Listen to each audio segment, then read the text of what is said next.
se nos hizo Fernando. Hola, hola, profe.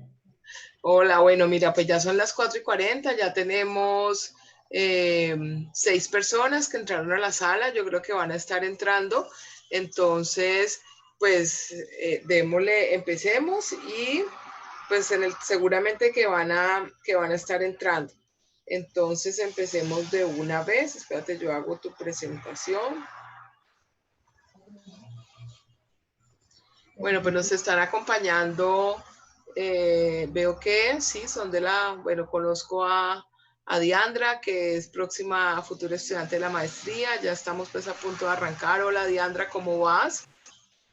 Está Diana Marcela, qué bueno, me encanta verte por acá. Está Yerelín Vanessa, Joshua, Steven Hurtado, está la profesora Clara Hilda. Y bueno, y estamos nosotros dos, acá de entrar Francis Rojas. Bueno, bienvenidos todos. Muchas gracias por atender esta invitación que hace la Maestría de Comunicación Estratégica de la Universidad Santiago de Cali. Esta maestría es una propuesta que empezó este año y abrimos puertas este semestre, el segundo semestre del 2020, con un grupo súper interesante de estudiantes. Tenemos comunicadores, tenemos administradores de empresas, tenemos abogados, tenemos profesionales en deporte. Está bien variopinto este grupo, muy interesante lo que te comentaba hace un rato, Fernando. Entonces, y lo que nosotros desde la maestría, lo que nos hemos propuesto es abrir un espacio semanal a través del cual podamos ver cuál es el alcance de la comunicación estratégica. La comunicación estratégica finalmente termina siendo ese eslabón que nos permite unir el proceso con el público, bien sea con el público que realiza o con el público que recibe lo que se realiza.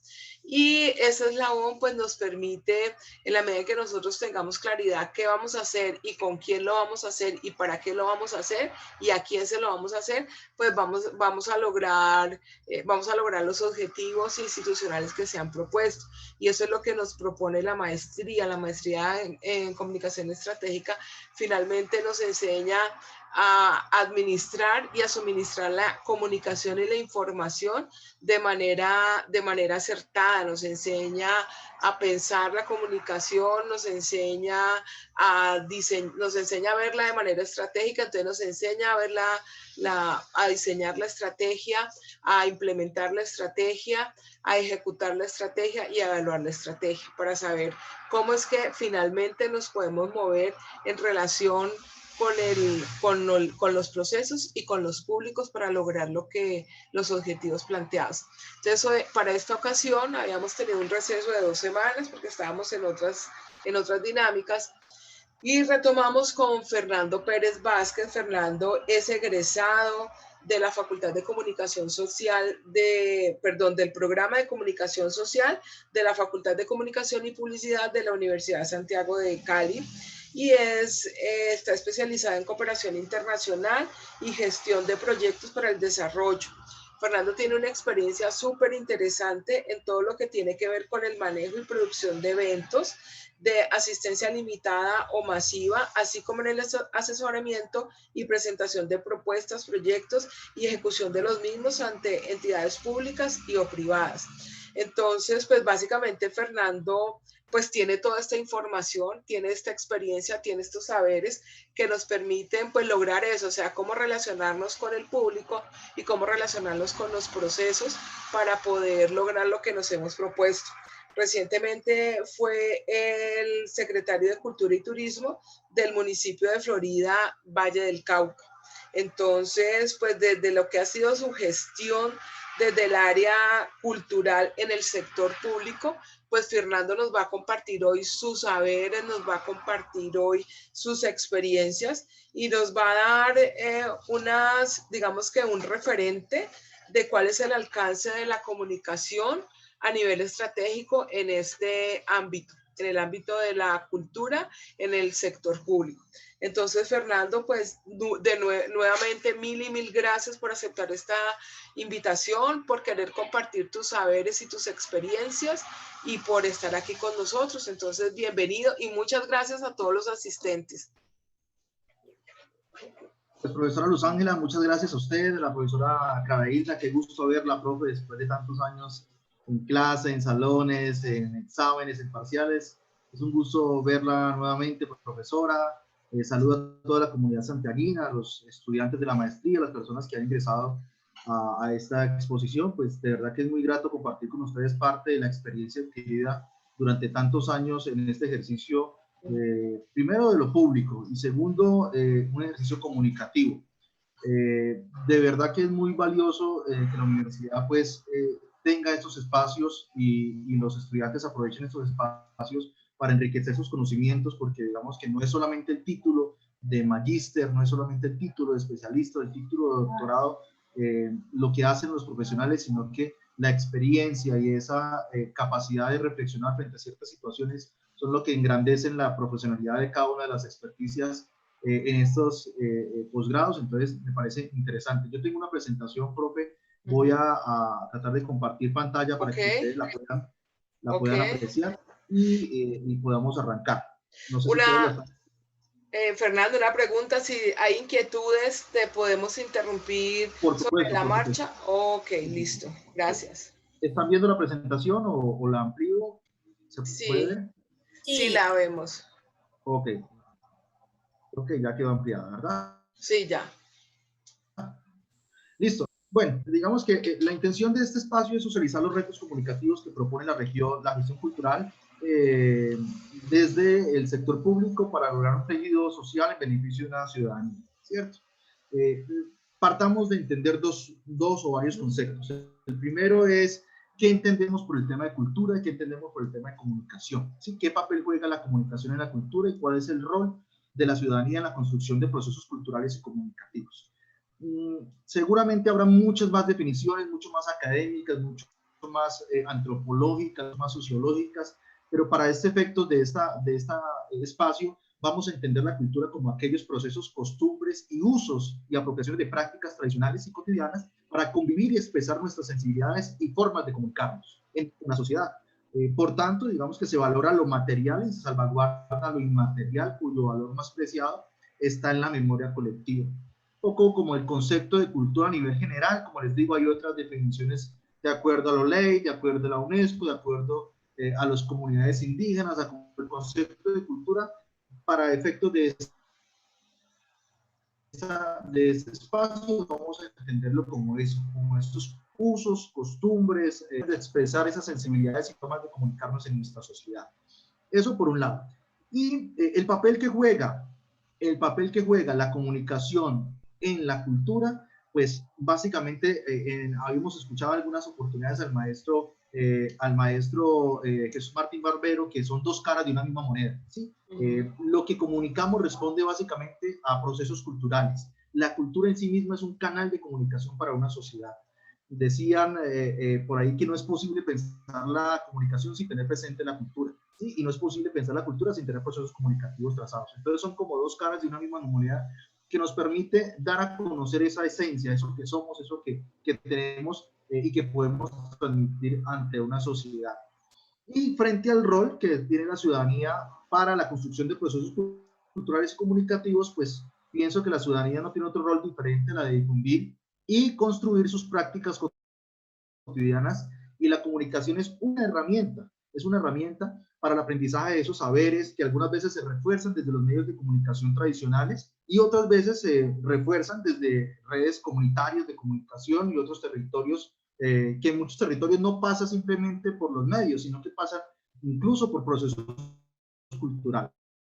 Sí, de esta manera, pues, entendemos como esos tres conceptos que vamos a desarrollar, de cómo a través de la comunicación propiamente puede mediar en diferentes espacios y puede mejorar las condiciones de vida de una ciudadanía.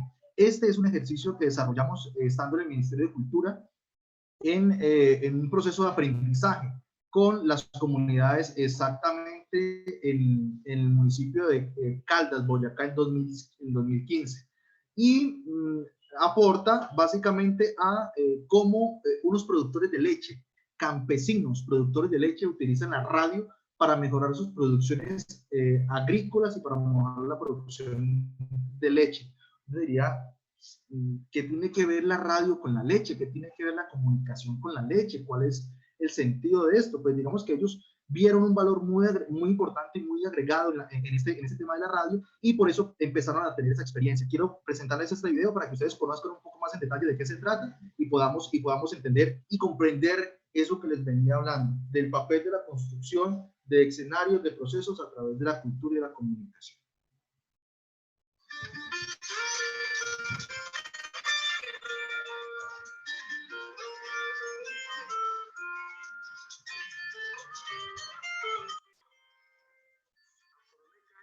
Asociación de Productores de Leche de Caldas, que surge en el año 1995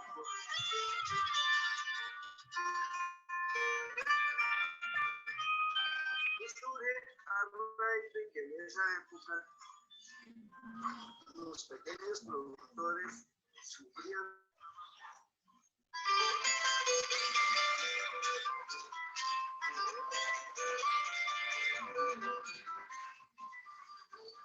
la dificultad grande era que los compradores e intermediarios de esa época abusaban del pequeño productor, que regularmente la producción de los caldenses es la producción de 2 o 3 vacas. Esto obligó a los pequeños productores y surge a Proleca con aproximadamente 200. Cordial saludo para todos nuestros amables oyentes de la emisora La Voz de Entrevista del municipio de Caldas. Bienvenidos a Agenda Cultural para la Paz. Bueno, la idea de la radio surge por allá a mediados del año 2004, así, precisamente porque creíamos que hacer procesos de radio, aunque para nosotros desconocidos, para nosotros una cosa novedosa, un tipo de experiencia, pero pensamos que eso podía aportarle a mejorar los procesos de la leche, a mejorar sus condiciones de vida. En esa época hubo una convocatoria al Ministerio de Comunicaciones para que este tipo de organizaciones accedieran a una frecuencia. Presentamos el proyecto y el proyecto prácticamente fue avalado y se nos concedió la frecuencia. La radio que funciona permanentemente es un medio muy importante para la Asociación de Productores de Leche de Caldas.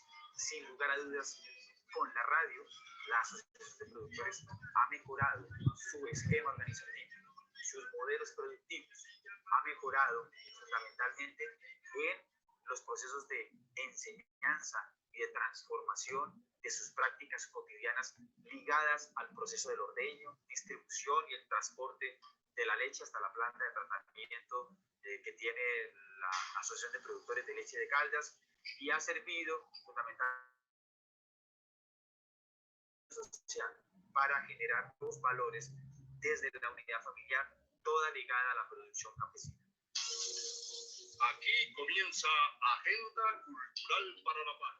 La Agenda Cultural para la Paz surge de la necesidad, de la imperiosa necesidad de generar un proyecto de comunicación que busque a nivel regional mostrar las acciones que se han generado para la construcción de la paz en una región como el occidente de Boyacá, donde pertenece Caldas, por supuesto, donde viene superando un conflicto de muchos años por la posesión de los territorios esmeraltíferos. Esa fue la misión que se tuvo para formular Agenda Cultural Regional para la Paz, con esa mirada regional y producto de lo que ha sido esta conflictiva región del occidente del departamento de Boyacá.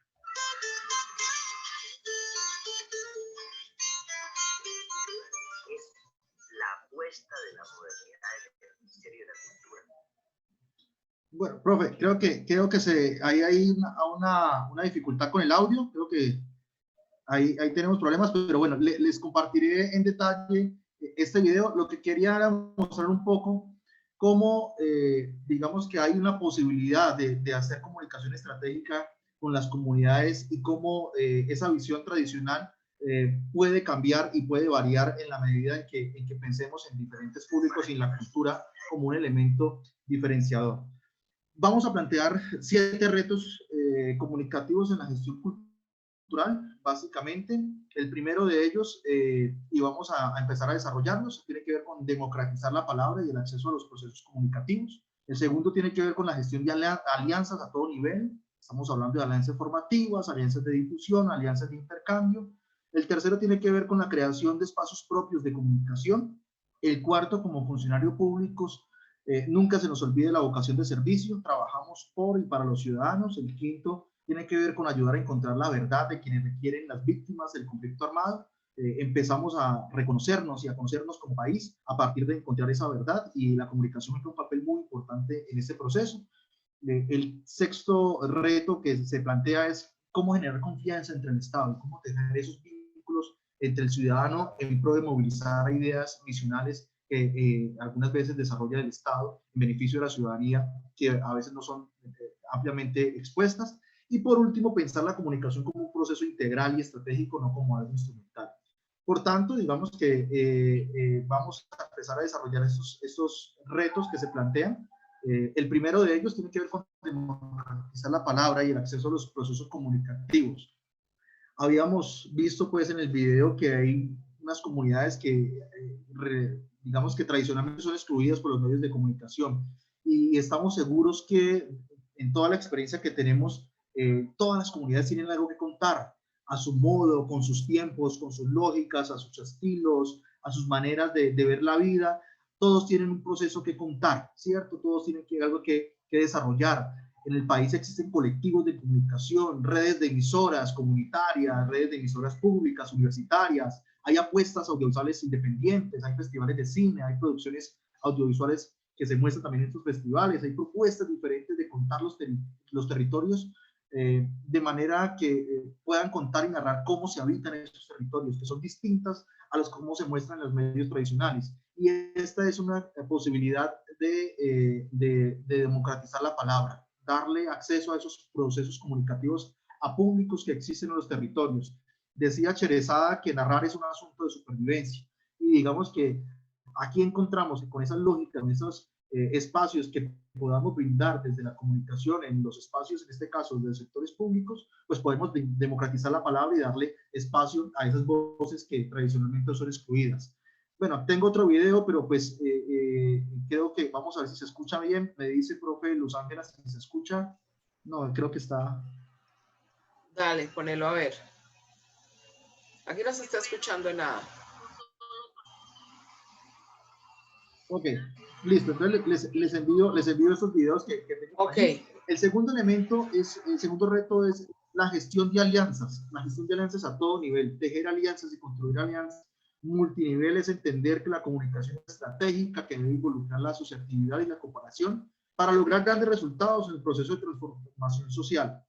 Hoy vemos, por ejemplo, la gran necesidad de unirnos, de asociarnos. Esta pandemia nos ha llevado a eso, a generar una gran alianza, una asociación que en últimas requiere o conllevaría a generar un gran impacto entre la unión de ejes estratégicos y comunes entre varias instituciones. Solos no podemos, ¿sí? Solos no podemos. Y las alianzas son parte fundamental entre la cultura y la comunicación. Desde la gestión cultural y como secretario de Cultura hicimos muchas alianzas con diferentes instituciones, con Bellas Artes, con Incol Ballet, con la Universidad del Valle, con la Secretaría de Cultura Departamental, y nos dio muy bien resultado. Pues si eso lo llevamos a procesos o a planos de formación, o a planos de difusión, o a planos de intercambio de conocimiento, pues va a tener un resultado aún mayor desde el punto de vista de la comunicación. El tercer reto es la creación de canales propios de comunicación. ¿Sí? La creación de canales propios nos implica tener una responsabilidad que es la producción de contenidos para una audiencia general, que es la sociedad civil, que en últimas es a quien se le rinde las cuentas sobre la inversión de los recursos.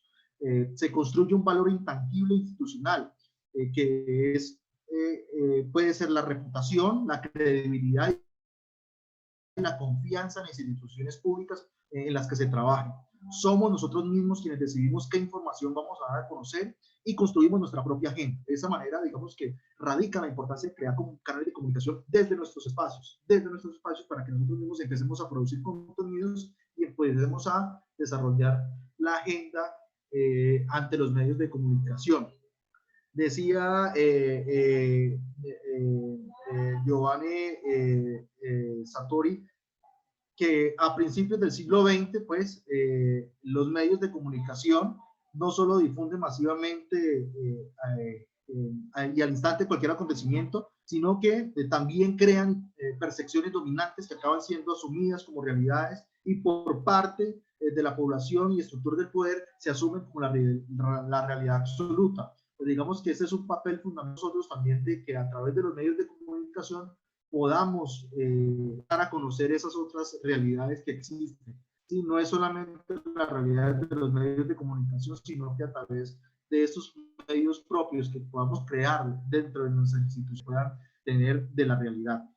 Un cuarto reto que se plantea es que como servidores públicos pues nunca se nos olvide el valor o el servicio de la vocación del servicio público. Estamos ante una comunidad que requiere estar informada, permanentemente informada, y hemos visto pues la cantidad de desinformación que hay cuando acontece un hecho o una noticia, los fake news, estas redes sociales que nos inundan de información, y pues aquí el sentido de lo público cobra una vital importancia. Trabajamos con recursos públicos y para ello tenemos no solo un jefe, sino que todos los ciudadanos se convierten en nuestros jefes desde el punto de vista de servidores públicos, y a ellos son quienes debemos de responderle con una comunicación pública que va más allá de un marketing político. Sí, plantearnos en el reto si nos enfrentamos a un espacio público. Un quinto reto es ayudar a encontrar la verdad que requieren las víctimas del conflicto armado.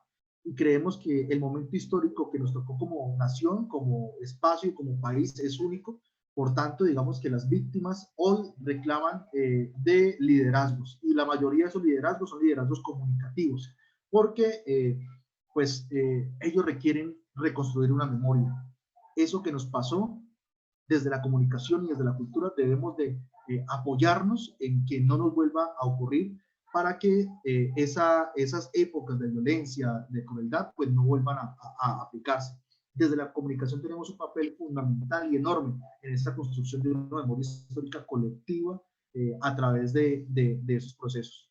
Un sexto reto es generar confianza hacia el Estado, tejer vínculos entre el ciudadano en pro de movilizar los ideales. A veces pareciera que la ciudadanía no confía en sus instituciones que la gobiernan. Hay una desconfianza, hay un escepticismo muy grande y parece ser que la sociedad va por un camino y el Estado va por otro camino. Parece que hay algunos puntos donde se encuentran, pero otros puntos donde son absolutamente incoincidentes. Entonces, es muy interesante que se puedan generar confianzas y desarrollar diálogos y procesos de gobernanza entre el Estado y la ciudadanía. ¿Quién logra eso? ¿Quién media en esos dos espacios? Ahí está el papel de la comunicación para generar esa confianza y movilizar esas ideas misionales. Y por último, pensar la comunicación como un proceso integral. Había un diagnóstico que se hizo recientemente sobre los planes de desarrollo en la comarca vallecaucana, y la mayoría de esos planes de acciones reducidas simplemente a procesos de información, procesos de difusión, y no se mira como un espacio estratégico.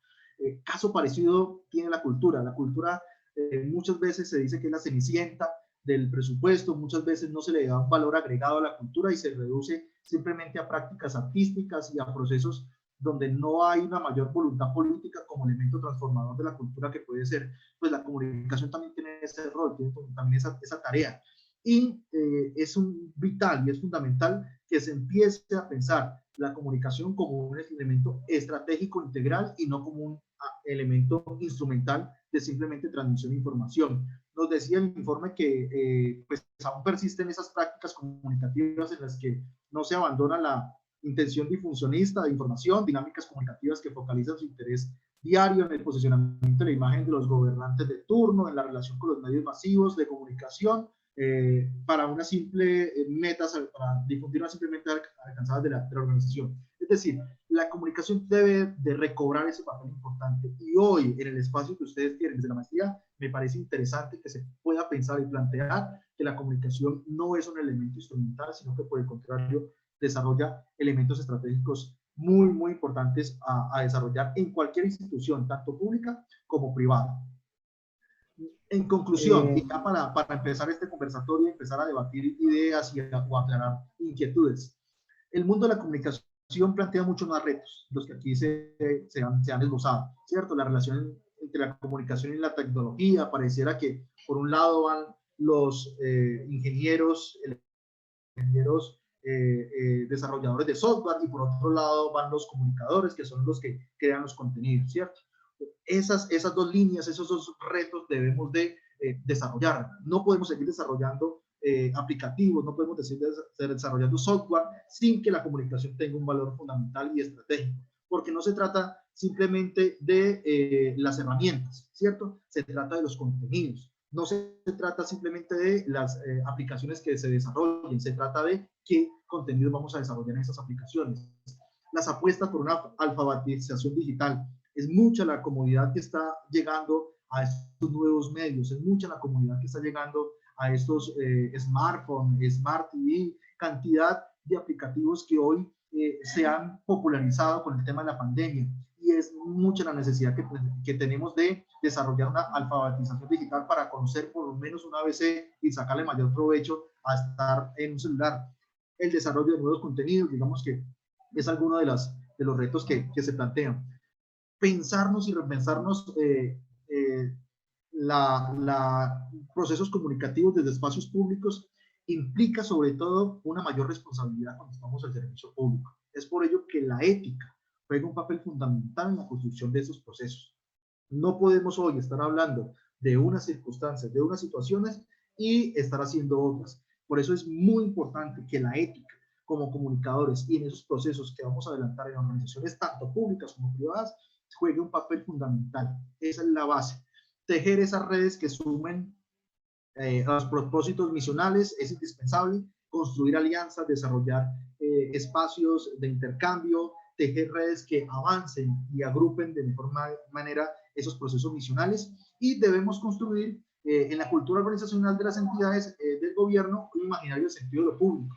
Hoy lo público está casi que devaluado y casi que impensable, y el valor de lo público, el sentido de lo público, arroja un papel fundamental en la construcción de procesos comunicativos. Cuando nos pensamos lo público como un elemento de todos y responsabilidad de todos, no simplemente como espacio físico del parque público o del espacio público, pues vamos a tener un reto mayor en la construcción de esos procesos comunicativos. El sentido de lo público, lo manifestaba la profesora Ana María Miralles, pues tiene un valor agregado indispensable que debemos construir desde la comunicación.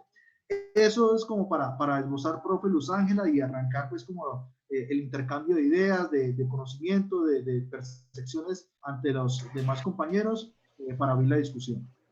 Ok, Fernando, muchas gracias. Bueno, evidentemente queda abierto el panel pues, de preguntas, de interacción. No sé si alguien tiene algo, quiere hacer una pregunta, hacer alguna acotación con relación a lo que nos dijo Fernando. ¿Hay alguien? ¿Listo? Bueno, porque yo tengo aquí varias cosas, me pareció súper interesante tu planteamiento, Fernando, y me llama poderosamente, sí, el tema de la confianza o la desconfianza, es decir, en esto, y yo creo que esto pues tiene el mismo impacto tanto en lo público que en lo privado, y es cómo trabajar cuando hay desconfianza, o sea, o cómo se puede manejar eso, cómo se maneja finalmente la desconfianza frente a estos procesos de comunicación.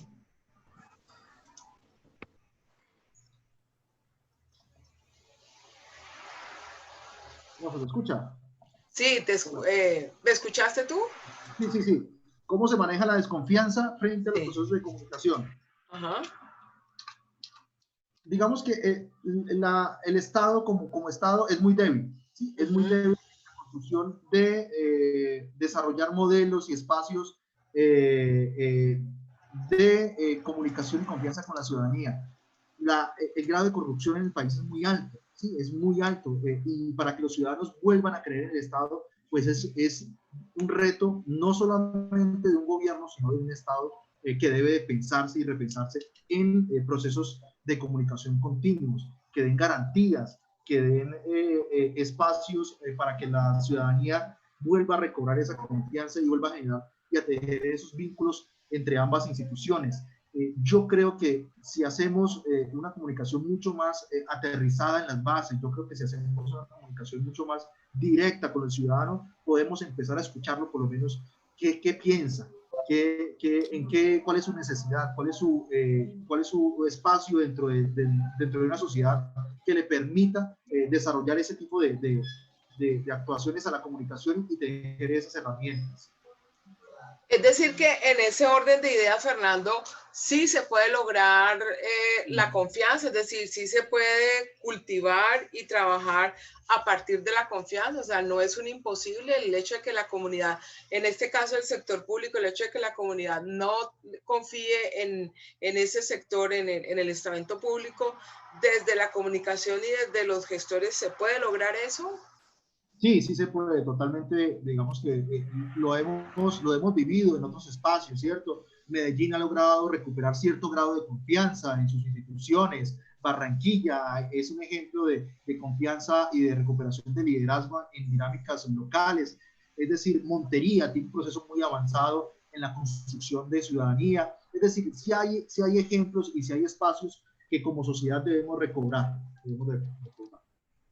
Ok, bueno, muchas gracias. Aquí está Joshua que nos dice que quiere hacer una pregunta. Después va la profe Clarita. Yo también pido la palabra ahí, profe.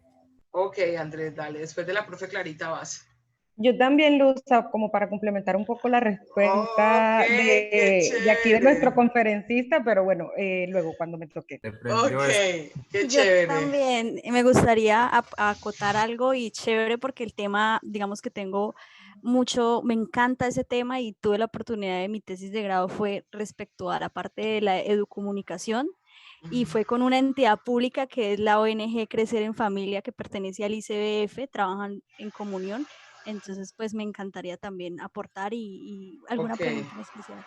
Súper, súper. Entonces vamos en orden, vamos con Joshua, después sigue la profesora Clarita. Sí, bueno, primero, pues buenas tardes a todos. Hola, buenas tardes. Mi pregunta es, en lo último que el señor Fernando enfatizó, que fue en que la cenicienta del presupuesto regularmente siempre es lo cultural, y también habló de la implementación de las nuevas tecnologías. Entonces, ¿ahí cómo se haría para implementar estas en, digamos, una cultura, una sociedad que tiene un presupuesto tan bajo? Y pues lo que acaba de mencionar también la profe, con la falta de confianza que tiene la comunidad hacia el Estado. Sí, evidentemente, digamos que cuando tú ves el presupuesto de la nación y tú ves que el sector cultural o el Ministerio de Cultura, que es el garante del sector cultural a nivel nacional, tiene un presupuesto muy reducido y en comparación con el sector defensa, por ejemplo, en comparación, incluso aún no siendo ministerio, Coldeportes tenía 3, 4 veces más el presupuesto que tiene el Ministerio de Cultura, pues empiezas a ver que los procesos culturales han venido perdiendo espacio en la importancia y sobre todo en la visión de los gobernantes frente a la construcción de procesos ciudadanos. Y es muy interesante que hoy el sector cultural empiece a repensarse con eso que tú planteas. ¿Cómo integramos la tecnología a espacios culturales? Hoy ya vemos plataformas de internet que ofrecen conciertos, que ofrecen show, que ofrecen otros tipos de economía creativa que antes de la pandemia éramos muy tímidos. Pero evidentemente, digamos que el sector cultural requiere una mayor profesionalización frente a los recursos que se vayan a destinar. Hay algunas convocatorias que incluso se declaran desiertas porque no hay ponentes, porque no hay proyectos, porque los proyectos son muy débiles. Es decir, el sector cultural, por su esencia, tiene una falencia en que todavía hay muchos espacios que no son abordados por los propios gestores, sino que abordan por otros profesionales, por abogados, por administradores, pero no propiamente por gestores culturales. Entonces, digamos que cuando se tiene una visión desde la cultura, un gobernante que implique que la cultura va más allá de procesos artísticos, de enseñar a pintar, de enseñar a cantar, de enseñar o de hacer festivales o de lo que decimos popularmente tarima y bombillo, digamos que empieza a desarrollarse nuevos espacios en presupuesto y en apuestas culturales que redundan finalmente en procesos comunicativos. Muchas gracias.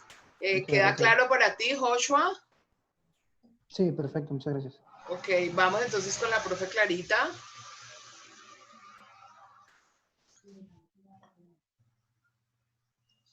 Perdón. Hola. Hola. Es un placer volverte a ver. Fue muy grato, es muy grato ver qué tanto vuelan nuestros egresados y haber tenido el privilegio de ser tu docente.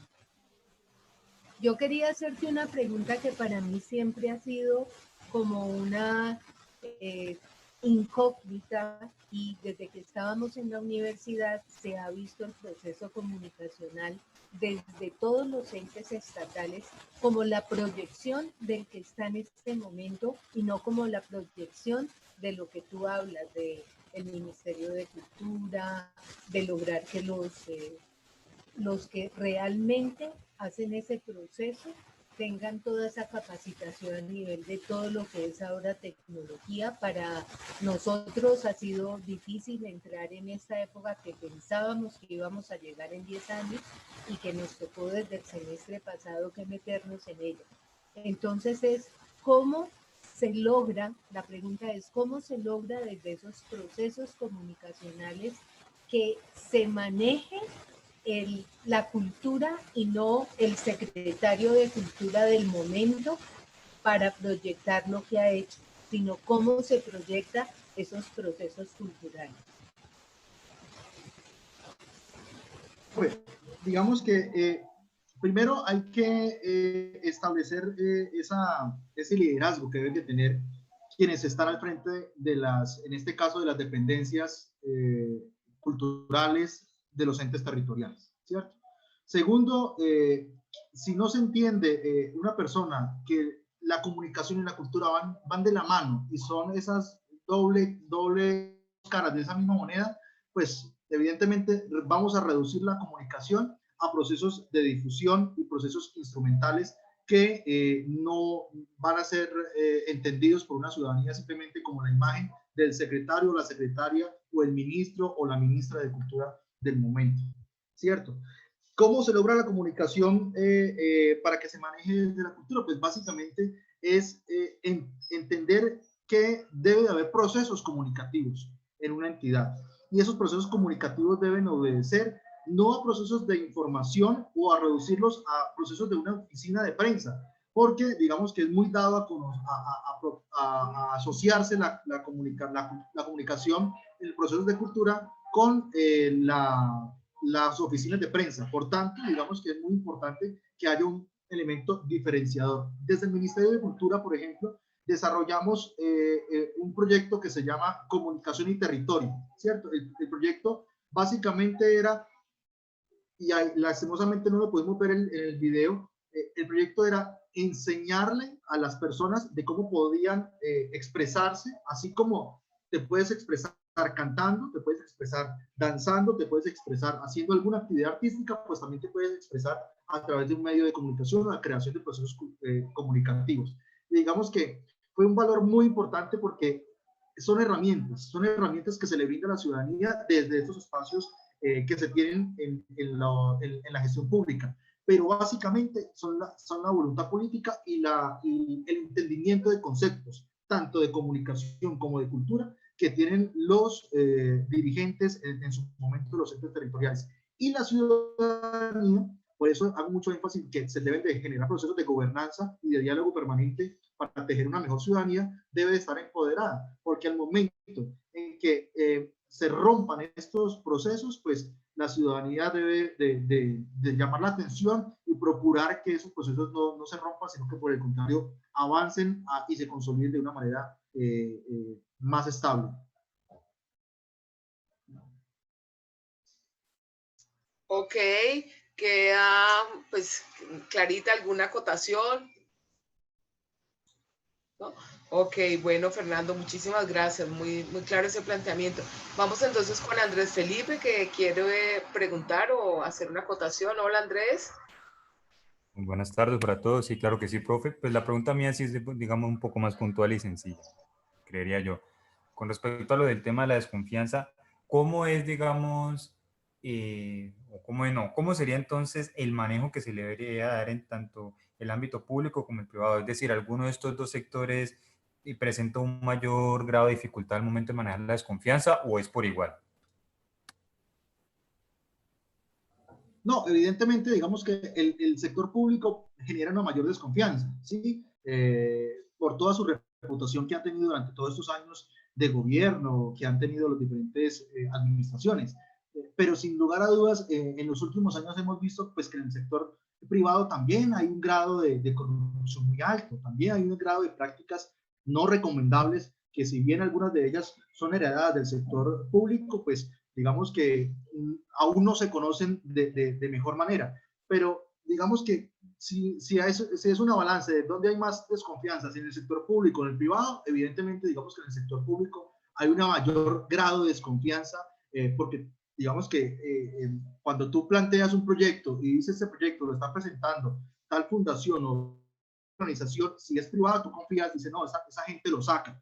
La calle se pavimenta porque le está teniendo tal organización y es privada, pero cuando lo trasladamos al sector público, no, la secretaría se va a demorar, hay que esperar, los funcionarios de Cali no llegaron, bueno, hay una cantidad de vicisitudes que empiezan a retardar el proceso de lo público y esa confianza de lo público en los ciudadanos que dicen, evidentemente es mucho más efectivo el sector privado que el sector público, pero digamos que cuando con el grado de confianza es lo que se plantea, cómo a través de la comunicación empezamos a generar espacios de diálogo, de intercambio, de gobernanza que le permita reducir esos niveles de desconfianza a la ciudadanía. ¿Podría, listo, Andrés? Sí, ya, la verdad ya sí, ya me quedó un poco más claro. ¿Podría decirse, Fernando, entonces que finalmente el poder establecer procesos de confianza depende finalmente del gestor, en este caso del gestor de la comunicación, que tiene evidentemente la posibilidad y la capacidad de lograr lo que se propone? O sea, básicamente podría ser como el resultado de una actitud y de una disponibilidad frente a la posibilidad de un recurso a ejecutar. Básicamente sería eso, ¿cierto? Sí, digamos que lo que se plantea es que la comunicación no juegue ese papel simplemente de informar, ¿sí? De llevar de un punto a otro punto de información, sino que genere espacios o que proponga espacios de diálogo, de interacción. De interacción, ¿sí? Porque evidentemente digamos que si lo reducimos a ese proceso instrumental, pues vamos a seguir cayendo en esos espacios de información y difusión tradicional. Ok, perfecto, bueno, mil gracias. Vamos entonces con Diandra, que quería también hacer quiere participar. Hola Diandra, ¿cómo vas? Hola Luza, súper bien, súper bien. Bueno, me alegra mucho saber eso. Gracias. Bueno, saludos a todos, saludos a Fernando y a todos los que están aquí. Bueno, yo quería más que preguntar, era como complementar algo. Yo cuando terminé la universidad, enseguida, casi sin experiencia, inicié mi especialización en comunicación para el desarrollo. En ese momento, yo recuerdo que mis papás me preguntaban, ¿qué es lo que más te gusta o por qué vas a estudiar eso, esa especialización específicamente? Y yo recuerdo que mi respuesta sigue siendo la misma 6 años después. Es que me gusta el nombre, porque la comunicación es eso, es desarrollo, punto. Y bueno, en estos últimos años, en estos últimos 5 años, me he dedicado al tema de comunicación para el desarrollo y en el tema de comunicación estratégica en entidades públicas, en ONGs y en entidades públicas. Y no puedo estar más de acuerdo con toda la ponencia que corta pero magistral que me ha parecido de Fernando, sinceramente, porque me he sentido identificada lámina a lámina con todo lo que ha ido diciendo. Eso por un lado. Y por otro lado, bueno, sí quería reforzar un poco el hecho de la necesidad de la comunicación y la necesidad de la información. Esto está dicho, lo dicen comunicados de la ONU y digamos que nosotros mismos lo hemos comprobado en carne propia, que las necesidades de comunicación y de información del ser humano hacen parte de nuestra supervivencia, indudablemente. Y bueno, ya para ir un poco al tema de la pregunta que había hecho Luce y que se le ha dado un poco de trascendencia con los demás que han intervenido y tiene que ver con la confianza, con la generación de confianza, estoy muy de acuerdo con lo que decía Fernando. Definitivamente, generar confianza parte de las bases. Y que quiero poner un ejemplo aquí muy rápidamente. Me atrevo a poner un ejemplo exitoso en La Guajira. Yo soy guajira. En La Guajira, cerca del año, bueno, sí, exactamente en el año 2016, hubo un problema que ya venía de años anteriores, pero ese año colapsó ese tema, que fue el tema de la alimentación escolar. En ese año, por el programa de alimentación escolar, fue destituido el alcalde, estuvo en la cárcel por mucho tiempo. Fue un caso de corrupción tremendo y que le dio, mejor dicho, la mayor parte de los titulares, no solamente a nivel regional, sino también a nivel nacional, a La Guajira, por este tema de alimentación escolar. El programa de alimentación escolar inmediatamente posterior a este, que fue catalogado como un fracaso, le tocó a una ONG para la cual yo trabajaba. Yo era coordinadora de comunicaciones en esa ONG y esa ONG iba a operar el programa de alimentación escolar que estaba bien cuestionado en ese momento de la mano de Naciones Unidas. Recuerdo que en ese tiempo se me puso un presupuesto muy reducido sobre la mesa para hacer una estrategia de comunicaciones que permitiera fortalecer la imagen del plan de alimentación escolar.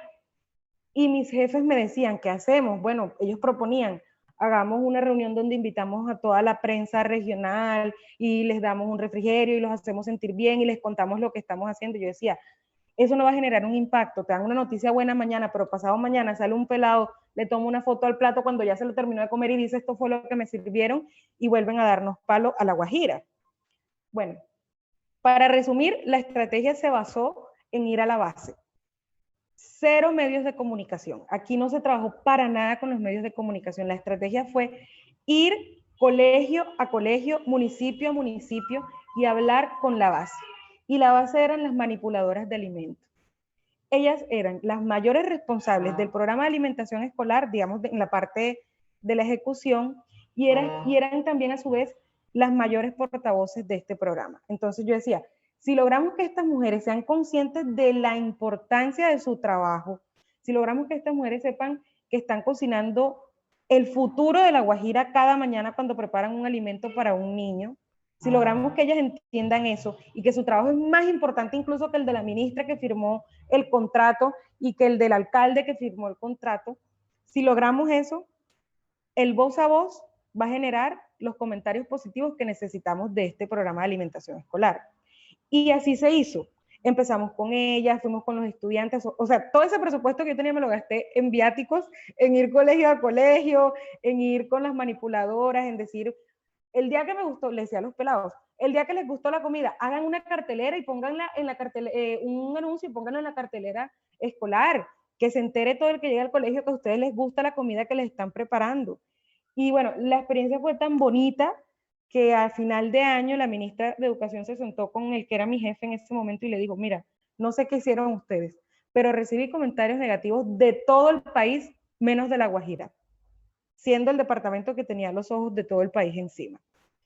Y de esa experiencia, a mí la reflexión, la moraleja que me quedó, definitivamente, y eso que estaba experimentando en ese momento, pero a mí la experiencia y la gran reflexión que me quedó de esa bonita experiencia fue que definitivamente el hecho de generar confianza está en la base, está en que las personas seamos conscientes de que esos procesos de construcción que estamos haciendo por un futuro son buenos porque lo estoy haciendo yo, punto. Simplemente eso. Entonces, en todo proceso de desarrollo comunitario, de desarrollo social, de reactivación económica, de desarrollo productivo, siempre debe haber un componente de comunicación que permita empoderar, aunque esta palabra está muy de moda, yo la evito porque está muy de moda, la han prostituido, lo siento, pero que en verdad permita empoderar a las comunidades y que las familias y comunidades sean conscientes de que lo que están haciendo es bueno porque lo están haciendo ellas mismas por su futuro y punto. Bueno, esa era un poco mi intervención, creo que me extendí. No, súper, Diandra, muchísimas gracias por compartirnos esa experiencia, de verdad que sí, es muy valiosa y nos permite ir redondeando lo que nos ha compartido Fernando, porque básicamente es eso, es cómo yo puedo confiar en ese ente que supuestamente es el que me está acompañando y me está respaldando, pero sí me queda claro a mí, pues espero, no sé, creo que a todos sí nos queda claro que sí o sí, entre más conciencia tengamos de la importancia de la comunicación, de su alcance, pues vamos a lograr más ese planteamiento desde la confianza, es decir, que el empoderamiento parte de nosotros mismos como los gestores de la comunicación. Sí, sí, así es. Digamos que el diálogo, y sobre todo con las bases de todo proyecto, es fundamental. Es fundamental llegarles allá, establecer un proceso de diálogo con ellos, de intercambio, de saber qué necesitan, cómo lo quieren hacer, en sus espacios, en sus lógicas, en sus dinámicas. Pues va a ser un proceso muy, muy interesante y chévere, pues que Diandra nos compartió ese proceso de esa región tan bellísima como La Guajira. Ahí estuvimos también en Fonseca, Guajira, con las comunidades indígenas que tienen una emisora comunitaria, y a través de los paraveros, cómo ellos se comunican, a través de sus espacios, pues también digamos que son espacios también de bases comunitarias muy importantes, y llegar a la base y generar esos espacios de confianza en la base e irlos escalando a otros niveles directivos, administrativos, pues va a ser un proceso muy interesante de poderlo sacar adelante. Ay, sí, muchas gracias. Bueno, estaba también Diana Marcela. Hola Diana, ¿tú querías hacer una acotación? Hola, buenas tardes a todos. Bueno, no, inicialmente pues sí tenía una pregunta, pero digamos que en el transcurso de las preguntas se me fue resolviendo mis dudas. Sin embargo, quiero aprovechar para agradecer porque me parece un tema muy importante y la verdad que todo lo que han dicho es excelente. Y pues también contarles un poco de mi experiencia porque a mí este tema de la comunicación me encanta porque tuve la oportunidad de estar en el semillero de nuestra docente Olga Bear y trabajar con la ONG Crecer en Familia, y básicamente lo que hacíamos es a través de los procesos educativos y comunicativos buscábamos que estos jóvenes se resocializaran o por lo menos aportar a la resocialización de estos jóvenes. Entonces digamos que cabe aclarar aquí también que es muy importante lo que decía la anterior ponente, que hay que llegar como a la base del problema desde la comunicación. Y pues mi pregunta era eso, cómo, pues si quieres anotar algo más, cómo a través de estos procesos, más que todo educomunicativos y culturales, podemos lograr que haya menos, que no haya tanta desconfianza en cuanto al sector público. Sí, yo insisto, y digamos que recientemente nos ocurrió un caso que para todos ustedes es conocido, que fue el cierre de la Galería Alameda, ¿cierto? El alcalde... Perdón, Fernando, contextualiza un poco lo que es la Galería Alameda, porque Diandra no... Santa Elena, perdón, Santa Elena. Contextualízanos. A ver, la Sí, galería... porque estoy perdida. Y Brian también, tenemos otro chico que está desde Neiva, que son estudiantes de la maestría. Perfecto, bueno. En Santiago de Cali, ¿cierto? Yo hago parte de la Secretaría de Desarrollo Económico. Digamos que a raíz de la pandemia, uno de los focos de contagio que se detectó era una plaza de mercado muy tradicional para la ciudad, que es la plaza de mercado de Santa Elena. Y desde estos espacios, pues la administración municipal tomó la decisión de hacer el cerramiento por 10 días de la plaza de mercado Santa Elena para evitar la propagación del virus en este sector de la ciudad. Pues pensamos pues que la decisión obviamente no iba a ser bien tomada tanto por los comerciantes como por los habitantes del sector, y cuando encontramos la sorpresa de que el alcalde fue a dialogar con esos habitantes, ¿cierto? Después del anuncio, y a explicarles por qué se hacía el cerramiento, en qué medidas, en qué espacios, en qué condiciones. Y fue un ejercicio tan interesante porque se logró que a través se pudiera hacer un proceso de concertación en explicarles a estas personas que evidentemente pues, si te van a cerrar 10 días tu espacio comercial, pues te va a afectar económicamente porque casi que viven del día a día. Pero dialogar con las bases y permitir tener un proceso de concertación con ellos les permitió de mejor manera entender el problema, entender la dimensión y sobre todo la responsabilidad que ellos como comerciantes estaban teniendo en ese sector de la ciudad para evitar la propagación del virus. Esto fue un proceso de concertación, de diálogo con las bases, de decirle, venga, usted es muy importante para la ciudad, pero también es tan importante el proceso que podamos desarrollar en ese espacio para evitar mayores contagios. Es decir, allí hubo un proceso de comunicación y de mediación y de concertación interesante que refleja eso que ustedes han dicho, ¿cierto? El establecer, el llegar a las bases, el no imponer, ¿cierto? El concertar, en establecer esos diálogos que les permita a ellos conocer cuáles son sus alcances, cuáles son sus limitaciones, cuál es mi papel como ciudadano en la construcción de eso que estamos desarrollando, pues es un ejercicio muy interesante en esa construcción de confianza. Ok, muchas gracias. ¿Alguien tiene más alguna pregunta, alguna acotación? Bueno, yo tengo una pregunta. Ok, dale, Steven, ¿cómo estás? Yo también tengo otra, pero pues, bueno, después del compañero. Bueno, listo, dale, Andrés. ¿Andrés o Steven? Steven, dale tú. Bueno, buenas tardes. Yo quiero hacer una pregunta con el tema de lo cultural. O sea, sabiendo y él ya lo explicó en un punto, pero porque tiene razón, sabiendo que lo cultural no solo abarca lo de carnaval, lo de la pintura, y es algo muy importante. Y entonces yo quiero saber cómo la comunicación puede hacer que municipios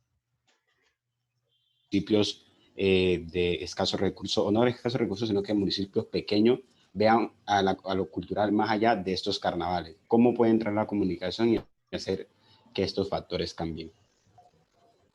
Pues mira, Steven, digamos que la comunicación juega un papel fundamental en estos espacios. Básicamente es la apropiación social que puedan tener los ciudadanos de procesos comunicativos de esos espacios como carnavales y espacios culturales de los municipios pequeños. Existen regularmente en esos municipios redes de comunicación. Estoy hablando de grupos de WhatsApp, ¿cierto? Algunos portales o fanpages de Facebook, algunos blogs, algunas carteleras tradicionales, algunos espacios de perifoneo, algunos espacios de comunicación no tradicional que les va a permitir a la ciudadanía empezar a desarrollar sus propios contenidos. En la medida en que la ciudadanía desarrolle sus propios contenidos, va teniendo un proceso de empoderamiento frente a esos procesos culturales que se vienen desarrollando en esos municipios. Sí, la fotografía, sí, el video, sí, la entrevista la hace, no el experto, no la persona que regularmente desarrolla estas actividades, sino que la hace el gestor cultural, el líder del barrio, el líder de la cuadra, el director del grupo folclórico, la persona, digamos, que está al frente de esos espacios, pues va a tener una mayor credibilidad y aceptación frente a eso que realizan. Evidentemente, esto hay que alimentarlo con un proceso de formación en temas de comunicación, semilleros de comunicación, semilleros de muchachos, de jóvenes que se dediquen a producir piezas radiales, piezas audiovisuales, piezas fotográficas, pero básicamente es aterrizando, bajando eso a las bases que le permita a ellos involucrarse, porque es diferente si la historia, si la fotografía te la cuenta, te la narra una persona del mismo sector, del mismo barrio, que venga una persona impuesta por un medio tradicional regional a contarte lo que pasó. Quizás pueda ser importante, pero no es tan significativo si la fotografía, si el video lo produce una población puntualmente. No sé si eso responde a Steven o quieres profundizar más frente al cómo hacerlo.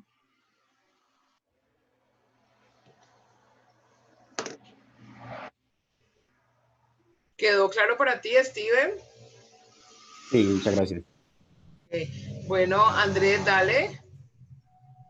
Bueno, mi pregunta es la siguiente y es, ¿Cómo de alguna otra manera hacerle frente al tema de las fake news, que pues he podido notar que va muy ligado al tema de la comunicación, más que todo en el sector público? Que no sé si de pronto han notado que muchas veces sacan un comunicado haciéndose pasar, digamos, que viene directamente de la gobernación, de la alcaldía, y después de un determinado tiempo, al detectar o sea, y ver que se está circulando una especie de fake news, llega y hacen la respectiva aclaración del caso, pero entonces mientras ese lapso de tiempo pasa y hacen la rectificación de la información y todo, entonces ya han habido personas que han visto esa información y por ende, digamos, al recibir una especie de información falsa, ¿no? Entonces, y porque muchas veces con incentivos monetarios o cosas así por el estilo, o ofertas de trabajo laborales falsas también, ya entonces, digamos, he notado que empieza el tema de la desconfianza. Entonces, digamos lo que complementando un poco la pregunta ahorita de manejar el tema de la desconfianza, tanto en el sector público como privado, entonces, ¿cómo hacerle frente a ese tema de las fake news? ¿Ya? Porque sí es algo que desde hace rato he venido notando y pues me llama la atención y quisiera aprovechar la oportunidad para sacarme la duda, desde luego. Bueno, digamos que ese tema es un dolor de cabeza para todos quienes estamos al frente o hemos estado al frente de oficinas de comunicación, sobre todo de sectores públicos. ¿Por qué? Porque digamos que el Estado es un Estado arcaico, lento, tedioso, donde los procesos son supremamente a veces burocráticos o incluso caóticos, ¿sí? Para tú sacar un video, una pieza de comunicación o una información en redes sociales, tienes que surgir unos procesos o unos pasos previos a la publicación, previos a la proyección de información. Mientras que, digamos que estas personas que producen fake news o las personas que se dedican a hacer este tipo de elementos, pues evidentemente, y uno lo ve a diario, ¿cierto? Casi que cuando sucede un hecho y es al instante tienes el meme, tienes la información casi que inmediata allí que no conduce a la verdad. Digamos que el cómo hacerlo radica principalmente uno, en el grado de confianza y reputación que tenga la organización, si es ente territorial o si es empresa privada, frente a su público. Dos, radica en la capacidad que tenga esa entidad de reaccionar frente a un hecho y frente a un espacio que amerita un pronunciamiento. ¿Por qué lo digo? Capacidad de respuesta, ¿no? Es la capacidad de respuesta, correcto. La capacidad de respuesta radica en ¿qué? En que el secretario, el alcalde, el gobernante de turno o el responsable del tema tenga la posibilidad de anunciar, ¿cierto? O salir primero frente a los medios de comunicación a anunciar el hecho o a desmentir el hecho. Es decir, la capacidad de respuesta, sí, hoy decimos que vamos a dar alguna ayuda, ¿cierto? Y eso tiende a que no es cierto, ¿cierto? Tiende a que la ayuda no es cierta. Y si buscamos al secretario o al alcalde o al gobernante de turno y el gobernante no está, el alcalde no aparece, el responsable del tema nunca aparece, digamos que no da la cara, no tiene la posibilidad de reaccionar frente a eso, pues vamos a tener un mayor lapso de tiempo de desmentir. Y ahora, no podemos caer sobre todo en apagar incendios, ¿cierto? En que cada vez que produzca una noticia, un fake news, de una, digamos que empecemos a apagar incendios. Eso radica mucho sobre todo en la posibilidad y la capacidad que tenga la dependencia o el espacio o el ente territorial público o privado en generar confianza en sus públicos y credibilidad. Si uno sabe que la alcaldía no produce ese tipo de noticias, si uno sabe que esta entidad no produce ese tipo de información o no solicita ese tipo de información a través de medios de comunicación, pues a ti digamos que difícilmente te va a llegar un correo, por ejemplo, de Coca-Cola, ¿cierto? Donde te dice que te ganaste cierta cantidad de dinero. Y dice, no, ellos nunca trabajan de esa manera. A ti difícilmente te va a llegar cierta publicaciones de te ganaste un televisor, ese tipo de espacio. Entonces, digamos que sobre todo en la capacidad de respuesta que tenga la entidad para desarrollar y desmentir el hecho. Y en la posibilidad y en la construcción de confianza que haya tenido sobre el diálogo y sobre los mensajes que haya comunicado sobre el evento, ¿sí? Y eso, digamos que el fake news algunas veces radica de rumores institucionales, ¿cierto? De rumores de pasillo. Y ese es un tema que esos rumores se deben trabajar muy bien y se deben aclarar muy bien en la cultura organizacional de las organizaciones, ¿sí? De esos rumores, esos chismes de pasillo, ¿cierto? Son muy, muy agravantes para este tipo de fake news que a veces se producen. Es decir, entonces, que en resumidas cuentas, el tema de verificar digámoslo, la veracidad de la fuente también estaría inmerso como tal. Porque es que uno muchas veces no sabe qué tan viable o qué tan veraz sea la fuente, ¿no? De lo cual estén publicando dicho artículo o información. Entonces uno queda como, en el caso mío, muchas veces he quedado como que, bueno, ¿será que sí? ¿Será que no? Exacto, y digamos que un ejercicio como comunicador siempre es ir a la fuente principal, ¿cierto? Si a mí me dicen que el Ministerio del Interior está dando ayudas para tal persona, pues yo no voy a la página que me están citando, yo voy directamente a la página del Ministerio del Interior donde anuncian la ayuda, yo voy a la cuenta de Twitter del Ministerio del Interior, o sea, hago todo un proceso de averiguaciones de fuentes primarias, fuentes secundarias y algunas fuentes terciarias, pero digamos que evidentemente es consultar a la fuente como espacio que le permite a uno desmentir ese tipo de informaciones. Si hoy, por ejemplo, dicen que el presidente renunció, pues uno dice, ¿a dónde lo publico? ¿Dónde me remito? ¿A algún medio de comunicación o voy a la página de presidencia? De una voy a la página de presidencia antes de ir a un medio de comunicación. Sí, entonces digamos que eso es muy importante, Andrés, que se tenga esa claridad de las fuentes y sobre todo de quién emite la noticia. Ahí ¿Puedo para complementar eso. algo aquí? Dale. Perdona, yo aquí No, intensa dale. hoy. No, Andrés, no sé si, bueno, te voy a complementar algo desde mi experiencia. Por ejemplo, a mí me ha pasado, nos pasó el año pasado que alcalde, asómese al balcón, y nos asomamos al balcón del alcalde y más de 50 personas, porque se generó una noticia falsa en Facebook de que el alcalde iba a dar un subsidio. Así, literal me pasó, o sea, nos asomamos y allí estaba. Pero no, yo qué recomendaría yo, y sería como un poco resumir lo que dijo Fernando, sería primero establecer un canal de comunicación constante de la entidad.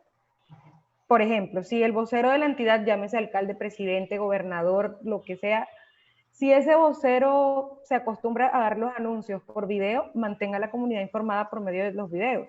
Y ya así, cuando a mí me llegue la noticia falsa, pero yo no he visto video del alcalde diciendo esto, pero yo no he visto, o sea, generas la duda en cuanto a la persona le llegue una noticia falsa, porque controlar una noticia falsa, imagínate, controlar a todas las tías que están compartiendo esas noticias falsas, eso es casi imposible. No volverse constante en la rectificación, como lo decía Fernando, eso es fundamental, porque termina uno apagando que no son ni siquiera incendios, sino como conatos. Y eso sí sería fatal porque distrae de lo que verdaderamente es importante. Y tercero, estrategias indirectas. Un ejemplo tonto, si la noticia dice que al alcalde se le vio saliendo de por ejemplo, si fuera el alcalde, que al alcalde se le acaba de ver saliendo de un motel con un muchacho, por ejemplo, y resulta que el alcalde lleva 2 horas sentado en una reunión, publicar una foto. Seguimos en esta reunión y tal. Allí está respondiendo a esa noticia falsa sin generar un comunicado directo que le dé importancia a esa falsa noticia. Eso era todo, Luzar. Gracias. Okay. Bueno, y también hay unos portales que nos ayudan a verificar esas falsas noticias. Está Colcheck y está ahorita Vera, que es la propuesta radial que pues yo le he estado haciendo seguimiento, eso se lanzó hace como 2 semanas y pues sí funciona, o sea, evidentemente sí está dando unas respuestas súper interesantes, entonces creo que sí vale la pena, pues en el caso de que no seamos los que tengamos que poner el frente a la situación frente a la fake news, sí hacer un ejercicio de verificación. Bueno, yo aquí tengo dos inquietudes que me surgieron mientras tú conversabas, mientras tú nos presentabas pues tu planteamiento, Fernando, y es, en este momento, tú que estás en el corazón de todo lo que es el proceso informativo de las comunidades y cómo se están relacionando desde la comunicación digital, ¿cómo defines tú lo que es la alfabetización digital en este momento? O sea, ¿qué es la alfabetización digital para ti y cuál debe ser su alcance? No, ese concepto de alfabetización digital va encaminado a desarrollar procesos de formación con personas que todavía no tienen acceso a medios de comunicación o a software, tabletas, computadores, celulares, digamos que son nuevas tecnologías de información y comunicación que se están produciendo y que ahora están llegando, digamos que de mejor manera, de más fácil manera, acercando a los ciudadanos, ¿cierto? Hay muchas personas, abuelos, padres que no tienen un celular con internet, ¿cierto? Con Facebook, con estas redes sociales. Digamos que es muy interesante que empiecen.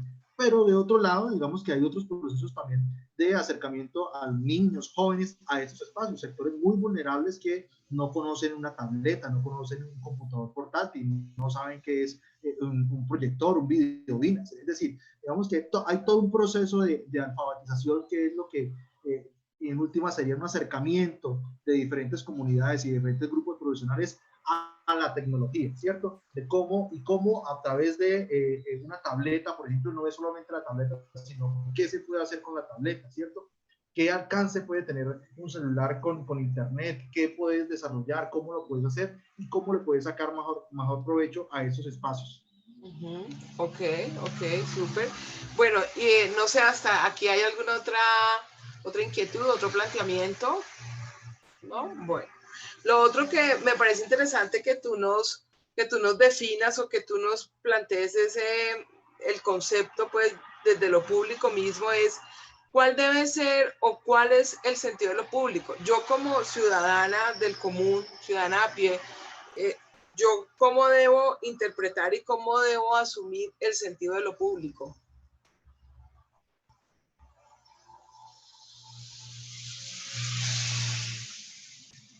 Y de transmitirse como un espacio, una responsabilidad de todos, ¿cierto? Donde todos construimos, donde todos aportamos y donde todos somos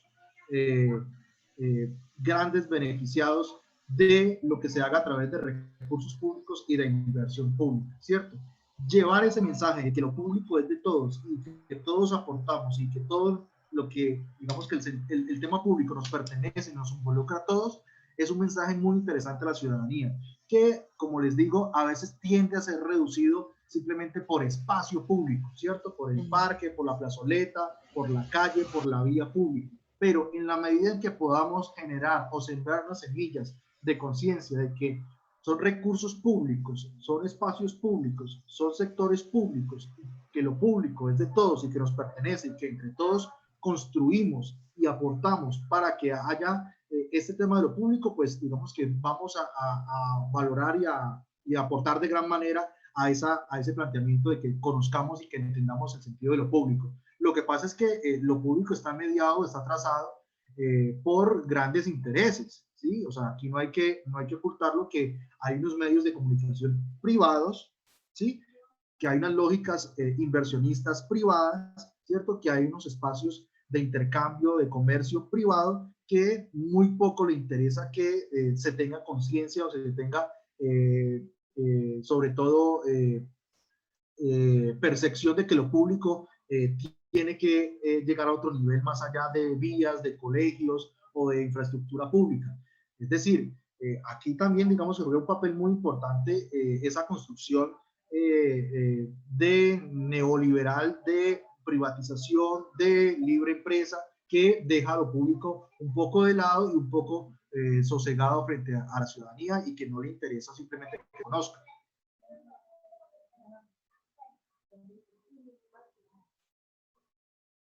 Y lo planteo, por ejemplo, bueno, ¿cuántos canales públicos conocemos? ¿Cuántas emisoras públicas conocemos? ¿Cuántas redes públicas de comunicación conocemos?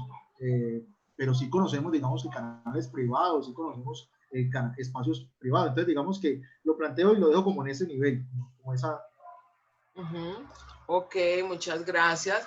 Bueno, ¿alguien más tiene alguna pregunta, alguna intervención que quiera hacer?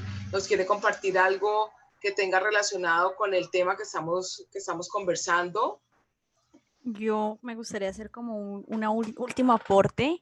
Sí. También tocar ese tema que me pareció interesante y que nos hemos centrado pues, en preguntar acerca de la desconfianza, pero es también el tipo de contenido y más que los medios, qué tipo de contenido nosotros como comunicadoras sociales y como personas que estamos trabajando en el medio o que nos dedicamos, en mi caso, a crear contenido en plataformas digitales, es saber como el tipo de contenido y la forma en la que lo vamos a transmitir al público, porque pues si bien es cierto que hoy en día a través de todas esas plataformas digitales nos inundan a diario de mucho contenido, y que también es cierto que ya me parece a mí que como comunicadores sociales a veces nos quedamos cortos, porque no solo tenemos que, aparte de saber redactar ese contenido, de que tenga pues una presentación atractivo al público, tenemos que aprender a manejar este tipo de plataformas y empezar a nutrirnos y volvernos más que comunicadores sociales. También nos toca saber de administración, de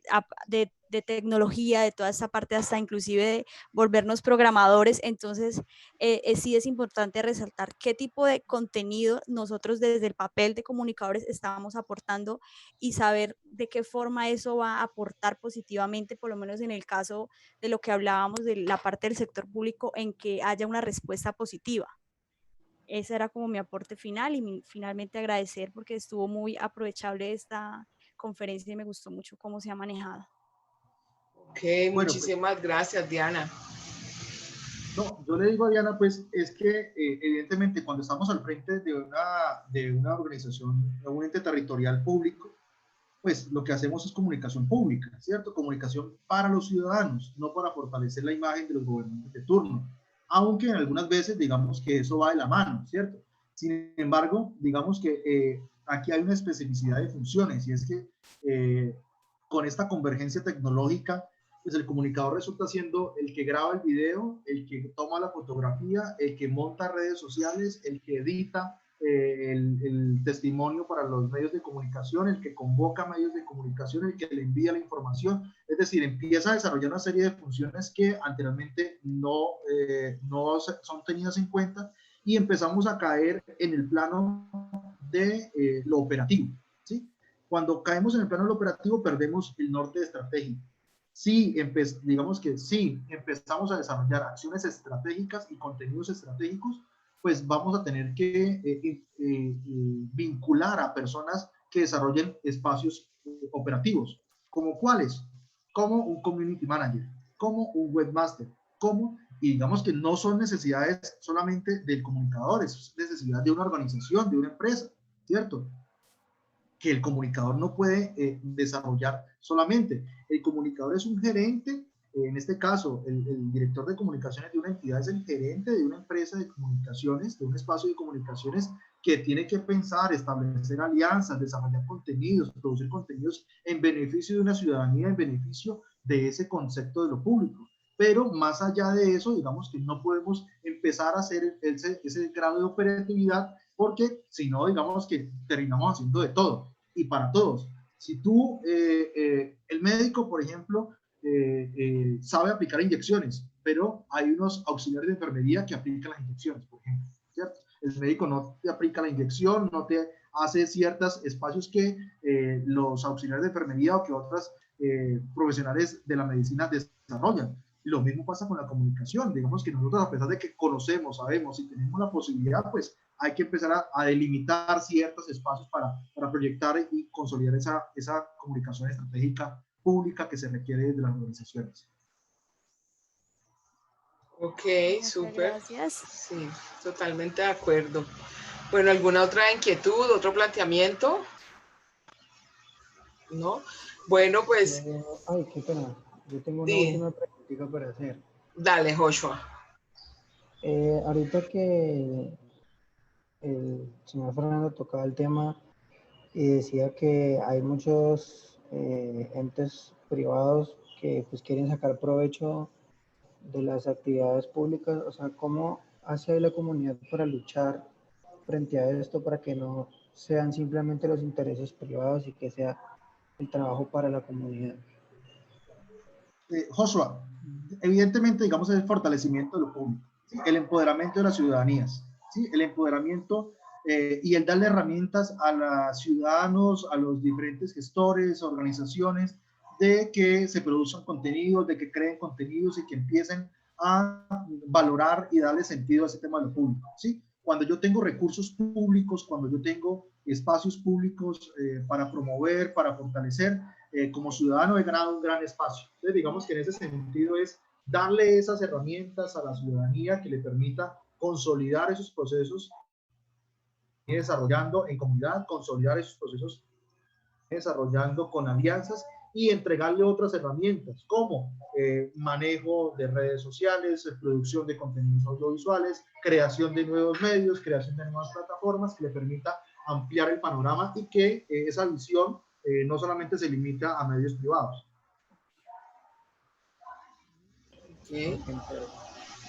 Okay.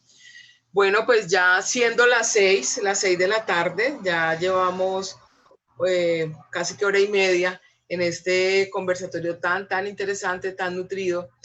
Pues yo creo que nos resta es agradecerte, Fernando, por disponerte a compartir tus saberes, tus experiencias. Evidentemente quedan muchas más cosas entre el tintero. Yo me quedé aquí con unas 3, 4 preguntas más, pero creo que sí vale la pena que en otro momento, seguramente cuando ya la maestría esté caminando, pues te podríamos invitar ya puntualmente para que nos compartas experiencias y digamos que entre todos hagamos un compartir de experiencias. Entonces, pues bueno, muchísimas gracias a ti, Fernando, por atender la invitación. Muchísimas gracias a las personas que entraron a esta conferencia, a este conversatorio. Yo les voy a dejar aquí el correo. Fernando, ¿tú me envías la presentación? Sí, por supuesto, y los videos para que los compartan. Ok, entonces yo voy a dejar... Por favor, ya le iba a pedir. Yo estoy dejando aquí mi correo, que es maestría-en-comunicación@usc.edu.co. Mi nombre es Luz Ángela García, yo soy la directora de la maestría. Entonces me escriben quienes no se hayan inscrito a través de la plataforma Piwa, me escriben y pues para hacerles llegar la información. Hay varios pues que yo ya los tengo identificados para hacerles llegar esta presentación, quienes estén interesados en tenerla. Y pues bueno, muchísimas gracias por asistir y bueno, estamos por confirmar el conversatorio de la próxima semana. Parece que la persona que teníamos pues prevista se le está presentando un inconveniente y mañana resolvemos. De todas maneras es una propuesta también súper interesante. Lo que haríamos es trasladarla, correr un poquito los días para hacerla, pero también es una propuesta de gestión así súper impactante como la de Fernando, y es una propuesta de gestión en el sector privado. Entonces es cómo se ha logrado movilizar una organización del sector privado en estos tiempos desde la comunicación, y es prácticamente la actividad pues que está haciendo desde la comunicación y desde el mercadeo un club social de aquí de Cali, un club muy importante. Entonces, cómo han logrado movilizarse y cómo han logrado pues mantener a su público cautivo. Entonces, pues bueno, Fernando, muchísimas gracias nuevamente, y lo que se les ofrezca desde la maestría en comunicación estratégica para sacar adelante sus proyectos de comunicación, simplemente nos contactan y nosotros con gusto los podemos atender y les podemos dar asesoría. ¿Listo? Muchísimas gracias. No, pues profe, a usted muchas gracias, a todos los compañeros futuros magíster en comunicación, gracias por el espacio. Lo que necesiten de ese servidor, en ampliar conocimientos, en conocer otros espacios, estoy dispuesto cuando ustedes me requieran para desarrollar ese tipo de conversatorios que enriquecen mucho como profesional y como persona a esta comunidad santiaguina y a esta comunidad de la comunicación. Ok, quedo pendiente entonces, Fernando, de la presentación para compartirla.